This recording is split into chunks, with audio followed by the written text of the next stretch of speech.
Summaries के सिलसिले को आगे बढ़ाने का समय आ चुका है। नमस्कार दोस्तों, स्वागत करता हूँ किताबों की इस अनोखी दुनिया में। आपने पाउलो कोएल्हो का एक फेमस कोट तो सुना ही होगा कि दुनिया आपके उदाहरण से बदलती है, आपकी राय से नहीं। आज हम बात करने जा रहे हैं एक ऐसे एग्जाम्पल की जिसका नाम है जोनाथन लिविंगस्टन सीगल। इस एग्जाम्पल को स्टोरी का रूप दिया रिचर्ड बाक ने। आप ये जानेंगे कि क्या वाकई में स्वर्ग है, क्या परफेक्शन जैसी कोई चीज है, या फिर कोई ऐसी दुनिया जिसकी कोई लिमिट्स ना हो।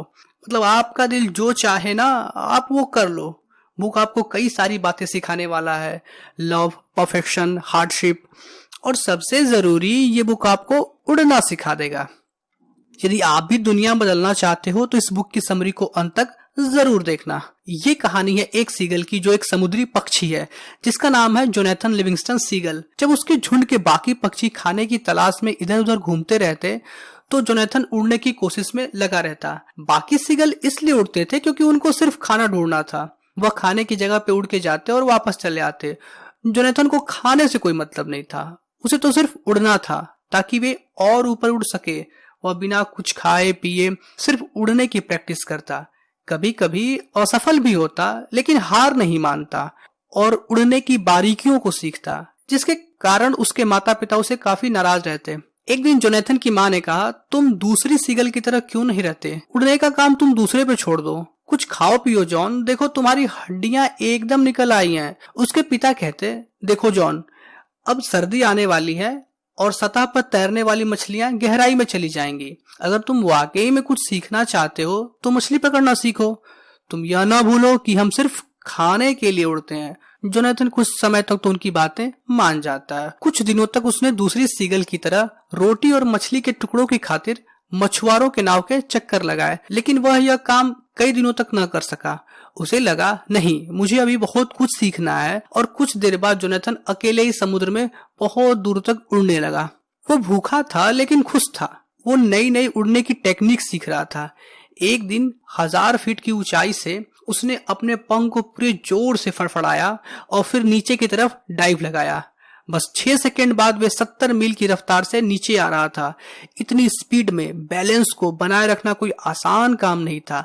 10 सेकंड के अंदर वे 90 मील प्रति घंटे की रफ्तार से उड़ रहा था। उसकी आंखों के सामने अचानक धुंध छा गया। जैसे ही उसने अपने पंख के एंगल को बदला, वे अपना बैलेंस खो बैठा और समुद्र से जा टकराया। रात काफी हो चुकी थी। किसी प्रकार वह तैरता हुआ किनारे पे आया।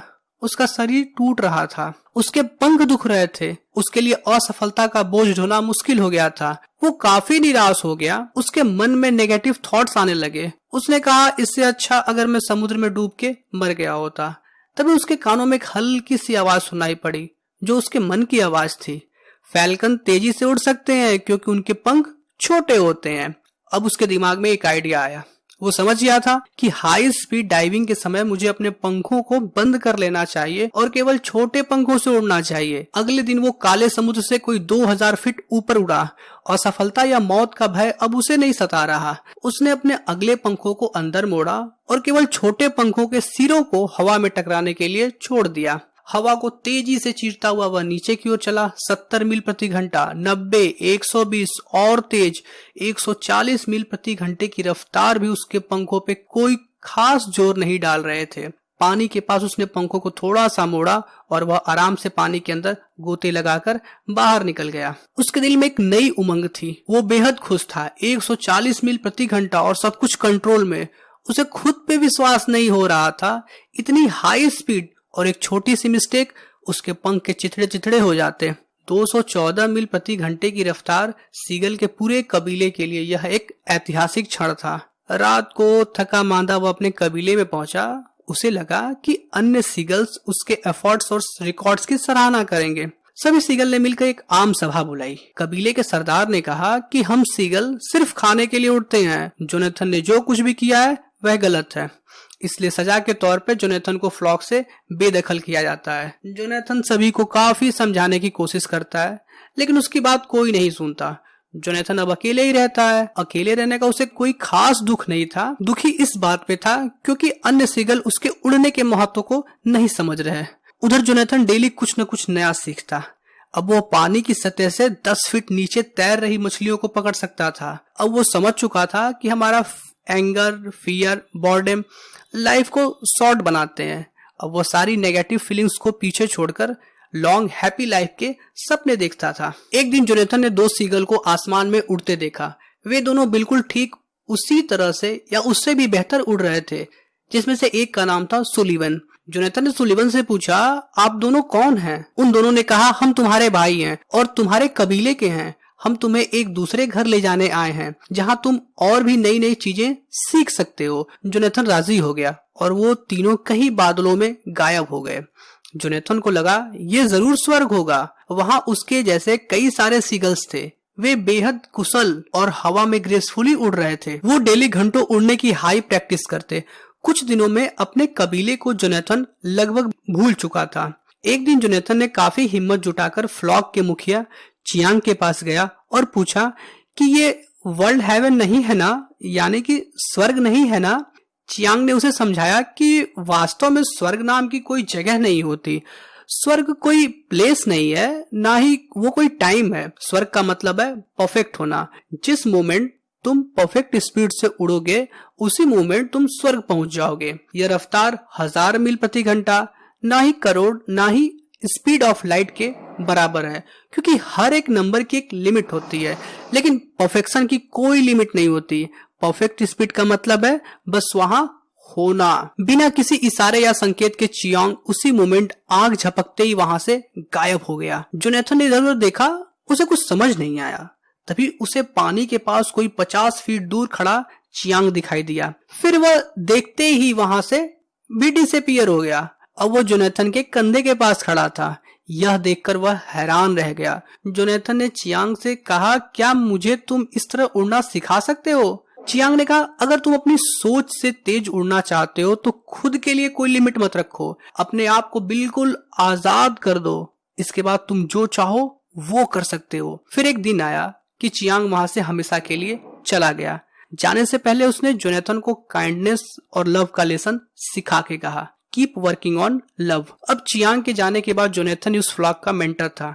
जैसे जैसे दिन बीतते गए जोनाथन को उस पृथ्वी की याद सताने लगी जिसे वे छोड़कर आया था। उसे लगता मेरे जैसे कितने सीगल होंगे जो अपने बंधन से मुक्त होने के लिए संघर्ष कर रहे होंगे। न जाने कितने और सीगल्स को सच बोलने के लिए कबीले से आउटकास्ट किया गया होगा। जोनाथन दिल से एक शिक्षक था। उसने काइंडनेस और लव को एक्सप्रेस करने का सही तरीका ढूंढ लिया और सुलिवन को अलविदा कहकर पृथ्वी की तरफ चल दिया। उसने जैसा पृथ्वी के बारे में सोचा था ठीक उसी तरह से उसे एक सीगल मिला जिसका नाम था फ्लेचर। फ्लेचर अभी काफी छोटा था। उसके उड़ने के शौक के कारण उसे कबीले से निकाल दिया गया था, जिससे कि वह अपने झुंड वालों से काफी नाराज रहता। जोनाथन तेजी से उड़ता हुआ फ्लेचर के पास जाता है। फ्लेचर ने आज से पहले ऐसा दृश्य कभी नहीं देखा था कि कोई सीगल अपने पंख को बिना हिलाए इतनी आसानी से उड़ रहा था। उसे खुद की आंखों पे विश्वास नहीं हो रहा था। जोनाथन ने सारी बातें फ्लेचर को बताई और कहा कि मैं तुम्हें उड़ना सिखाऊंगा, लेकिन तुम वादा करो कि तुम कबीले की नासमझी को माफ कर दोगे और उन्हें नई संभावनाएं दिखाओगे। फ्लेचर मान गया। अब फ्लेचर की ट्रेनिंग शुरू हो गई। 3 महीने के अंदर जोनाथन को 6 और सीगल मिल गए। वे सभी कबीले से आउटकास्ट थे और हर एक के दिल में उड़ने की उमंग थी। जोनाथन सभी को एक साथ ट्रेनिंग देता। वह उन्हें सिखाता कि तुम्हारा पूरा शरीर एक पंख के छोर से दूसरे पंख के छोर तक केवल एक विचार है। विचारों के बंधन को तोड़ने पर ही तुम अपने शरीर की जंजीर को तोड़ पाओगे। 1 महीने बाद जोनाथन ने सभी सीगल्स से कबीले में लौट चलने की बात कही, लेकिन वे सारे सीगल जाने को तैयार नहीं थे। उन्हें लगता कि हम कबीले से निकाले गए हैं और कबीले का एक नियम था, निकाली गई सीगल्स कबीले में कभी वापस नहीं लौटते। इस नियम को पिछले 10,000 सालों से किसी ने तोड़ने की हिम्मत नहीं की थी। जोनाथन ने कहा कि अगर हम कबीले का हिस्सा ही नहीं हैं, तो हम उनके नियम कानून का पालन क्यों करें, और वह अकेले ही वहां से कबीले की ओर उड़ चला। फ्लेचर भी अन्य सीगल्स के साथ जोनाथन के पीछे उड़ चला। सभी के पंख एक दूसरे से लगभग छू रहे थे। जोनाथन सबसे आगे, फ्लेचर दाएं और केल्विन बाएं। 135 मील प्रति घंटे की रफ्तार से सीगल का यह काफिला कबीले के ऊपर से गुजरा। कबीले की साधारण सीगल्स का चीखना चिल्लाना एकदम बंद हो गया। 8000 सीगल्स बिना पलक झपकाए इस अद्भुत नजारे को टकटकी लगाए देख रहे थे। 8 सीगल्स ने हवा में एक पूरी कलाबाजी लगाई और फिर बिना पंख फड़फड़ाए, बिना किसी प्रयास के रेत पे अपने पैर टिकाए। कबीले में नई सीगल के आने की बात आग की तरफ फैल गई। कबीले के मुखिया ने आदेश दिया कि इन सीगल से कोई भी बात न करे, जो भी इनसे बात करेगा उसे कबीले से आउटकास्ट कर दिया जाएगा। जोनाथन फ्लेचर और अन्य सीगल्स के साथ कबीले के पास समुद्र के किनारे ही रहते और उड़ने की प्रैक्टिस करते। जोनाथन उड़ने के साथ सभी को लव और काइंडनेस का लेसन सिखाता। धीरे धीरे कबीले के और भी सीगल जो उड़ना सीखना चाहते थे फ्लेचर के साथ फ्लॉक में शामिल हो गए। जोनाथन सभी को ट्रेनिंग देता। हर रोज भीड़ बढ़ती जाती। कबीले के सारे सीगल्स जोनाथन और उसके ग्रुप से काफी नाराज रहते और उन्हें वहां से भगाने की काफी कोशिश करते। फ्लेचर ने एक दिन जोनाथन से कहा कि तुम ऐसी सीगल्स को कैसे प्यार कर सकते हो जो तुम्हें पसंद ही नहीं करते। जोनाथन फ्लेचर को समझाता है, तुम्हें अभ्यास से हर एक सीगल्स की अच्छाइयों को देखना होगा और उन्हें खुद उनकी अच्छाइयों को दिखाना होगा। मुझे भी कबीले से निकाला गया था, लेकिन मैं फिर भी वापस लौट कर आया और तुम्हें उड़ना सिखाया, प्यार करना सिखाया और आज तुमने संघर्ष करके अपने लिए एक स्वर्ग बनाया है। अब तुम पूरे कबीले को वही रास्ता दिखाओगे। तुम्हें अब मेरी बिल्कुल जरूरत नहीं है। तुम्हें बस अब अपने आप को खोजना है, अपने अंदर की असीमित फ्लेचर को पहचानना है। वही तुम्हारा असली मेंटर है। एक क्षण बाद जोनाथन का शरीर हवा में थोड़ा वाइब्रेट किया और फिर एकदम ट्रांसपेरेंट हो गया। कुछ देर बाद जोनाथन शून्य में विलीन हो चुका था। अब फ्लेचर वापस चला गया और नए फ्लॉक का मेंटर बन गया। वह जोनाथन द्वारा सिखाए गए सारे लेसन्स को सभी सीगल्स को सिखाता और लव, काइंडनेस और परफेक्शन का असली मतलब समझाता। इन्हीं सारी बातों के साथ ये समरी यही समाप्त होती है। इस बुक की समरी के साथ आपने अपनी लाइफ को कैसे रिलेट किया और आपने कौन से लेसन सीखे, नीचे कमेंट बॉक्स में हमें जरूर बताएं। तब तक के लिए नमस्कार।